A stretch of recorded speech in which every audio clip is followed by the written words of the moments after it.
You know the physical feeling. Your stomach drops, your heart starts racing, adrenaline spikes. Your body is screaming a sudden warning that something's wrong. Look at this handwritten note from a recovery session. It highlights a basic flaw. Our emotions don't have brains. When they steer the wheel, we grab broken tools, a loud mouth, panic, or shutting down. These reactions drive us toward poor decisions. Without a conscious interruption to that alarm system, we remain trapped in a feedback loop where our immediate reaction is often our most harmful one.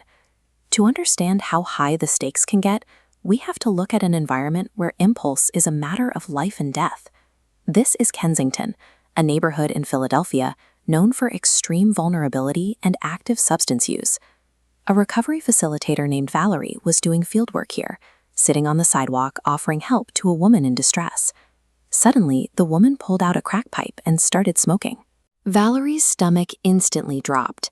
Every physical instinct screamed at her to panic, get up, walk away, or pass harsh judgment on the person sitting right next to her.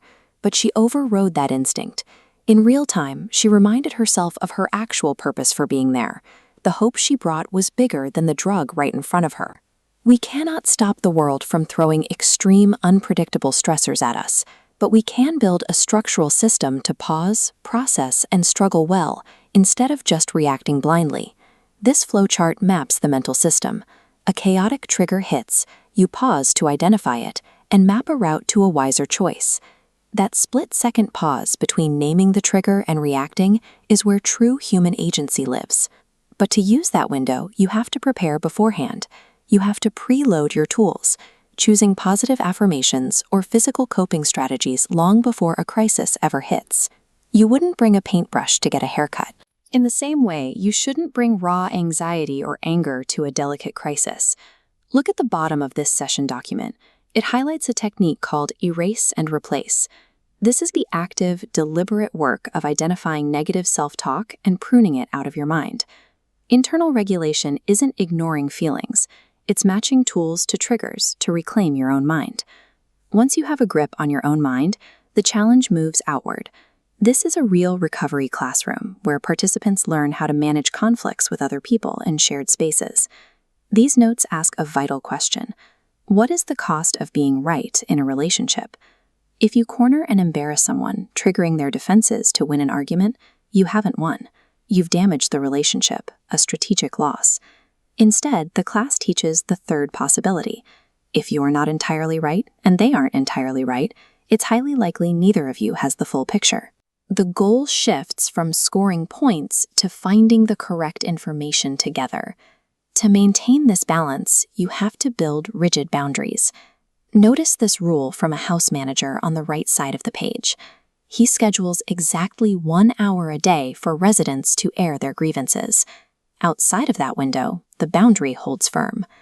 Setting unapologetic boundaries like that isn't cruel. It is the necessary load-bearing architecture required to protect your own stability from the chaos of others. These notes reveal a harsh but necessary requirement for reclaiming agency. Abandon the victim mindset. Clinging to victimhood traps people in an avoidance style of living. They isolate to stay safe, but ironically, this isolation makes them a more attractive target for predatory chaos. To break that cycle, the group studies the often omitted second half of the Serenity Prayer, captured here in these notes. It asks for the strength to take the world as it is, not as we would have it. True serenity doesn't come from forcing the world to perfectly align with your desires.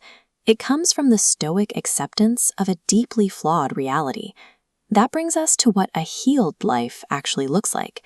It is not a magical existence free of triggers, toxic housemates, or sudden emergencies. Look at this final line on the whiteboard. Life will always get lifey. Unpredictable things will happen. But a healed individual now possesses the architecture to navigate those events without breaking.